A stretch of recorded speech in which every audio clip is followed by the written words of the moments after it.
It's a really very tricky topic. It's a very delicate topic because people often hear what they want to hear when we talk about these things. So I'm a degreed geologist. I've been studying climate and geology as well as magnetic fields of the Earth since the 1970s, when I first realized we were keeping records of these the Earth's magnetic fields, for example. And as a geologist, I've had the opportunity and I have the skills to look into the past and see if Earth is broken. Are we broken right now? Is this truly an anomalous time? Nature works in vast cycles and expanses of time. Nature doesn't work like in a 5-year cycle necessarily or a 10-year cycle. So what I have been able to see and what I share in the programs is that if you look at the ice cores from Antarctica and Greenland, each year there's a new layer of ice that is deposited that contains atmospheric information, dust particles from volcanoes, little air bubbles that it captures in the ice that have the carbon dioxide for that particular year in that air bubble. So we can go back into those ice cores and we can reconstruct climate. And the ice cores in Antarctica, the deepest core now goes back over 420,000 years before present. Humans, anatomically modern humans, showed up on the Earth, and scientists agree to this timeline, 200,000 years ago. So that means there was 240,000 years before humans ever showed up. We have these records for it, and if you look at the cycles, they're the same cycles. Climate is cyclic, and I've been saying this now for over 40 years, asking us to prepare for the climate change rather than trying to think that we can somehow prevent the climate change. So where are we right now? We are precisely where I would expect we should be. There is a warming on the planet. It is a relatively small warming compared to what we have seen in the past.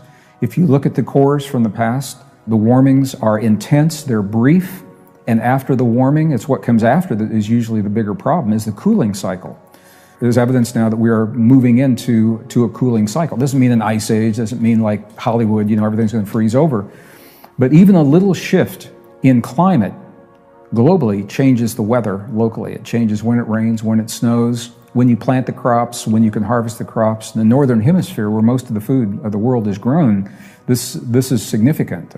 Just a half a degree Celsius can change all kinds of things, surface temperature as well as ocean temperatures. So the bottom line for me is climate change is a fact, and I don't see how anyone could possibly deny that. Humans did not cause it. Humans are contributing by kicking the carbon dioxide into the air, but this is where it gets really interesting. There was a scientific study, it's called the Inconvenient Study, that is not being shared in the mainstream. A scientist named Rockström, I think was in Sweden, they published this in a very prestigious peer-reviewed journal called Nature, where they talk about Earth's safe zone. So Earth has what is called a safe zone, and these are the parameters that must be held in place for us to maintain life as we know it. There are 8 parameters, as a circle with wedges for each of the different parameters. Climate is only one of those 8 parameters, and climate is probably one of the least to worry about right now. 3 of the other parameters, we're already off the charts on 3 of the other parameters. One of those is biodiversity. We're losing life faster than we can even catalog it, primarily in the oceans. That's important because that's where the food chain begins, with the microscopic life all the way up to the larger forms of life. There are other cycles that are not so sexy to talk about, the phosphorus cycle, the nitrogen cycle.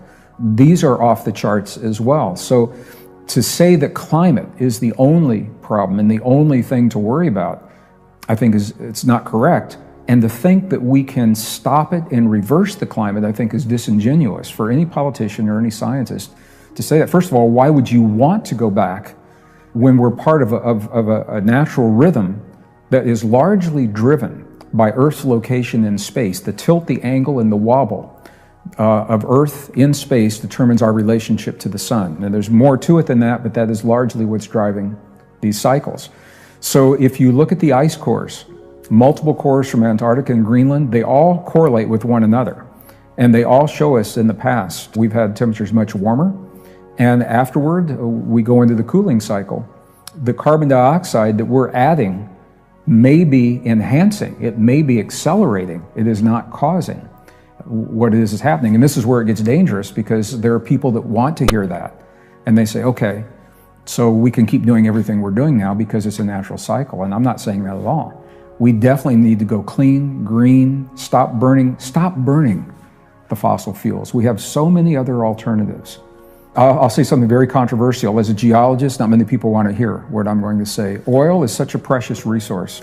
And we, as technologically advanced as we are, we have no way of chemically reproducing oil right now. So when it's gone, whenever that happens. We use oil in so many other ways that cannot be replaced if there is no oil. I have a list of over 3,000 applications in our daily lives. And people, when you think about not burning oil for a day, and what most people think is, that's okay, I can ride a bike or walk to work. And I say, that's true. I say, where does the rubber come from for the tires on the bike that you're going to ride? And it just goes on and on. The clothes that we wear, the fabrics, the way the fabrics are made, the way produce is taken to market. So I think it's such a precious resource. We need to continue to produce it and preserve it, but stop burning it. And this way of thinking is less threatening to the oil industry, because we're not trying to make them obsolete. We're saying you are creating a precious resource. But when you stop burning it, that is the impetus for the technology to come in to find other sources for fuel for transportation. A big part of the problem is the politicians, and we also hear that there's a consensus among scientists, and that's not true. There is a data set that has been supplied to scientists that is based on false assumptions of computer modeling. That data set is what scientists are saying. If the data is correct, then we agree with it, but the data is incorrect. So it's a trick, because if you give someone the false information, but they don't know it's false, and it supports a perspective, then everyone's going to say, yeah, I support that. There's a growing number of mainstream scientists, climate scientists and geologists, climatologists, meteorologists, that are not on board with the story, but they don't have a platform. It's based on computer models. They take information, feed it into a model, and the model is supposed to predict what's happening with the climate. These models are so flawed that we can take data from years that have already passed, plug in the data for what has already happened, and the model still can't even tell us what actually happened. That's how wrong this, usually if the event has already occurred, and you take that data, put it in the model, if it's a good model, it will show you what just occurred. The models don't even do that. So it's very complex. There's some very disingenuous efforts going on to manipulate the data to tell a story.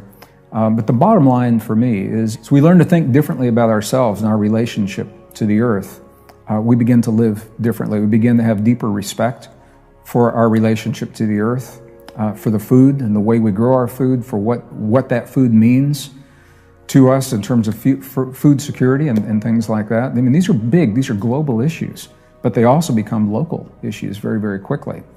So we could stop burning fossil fuels today. It's not going to stop climate change. And let me tell you how far this is going. There are scientists that are so frightened now by the false data, they're going to extremes to try to stop the climate change.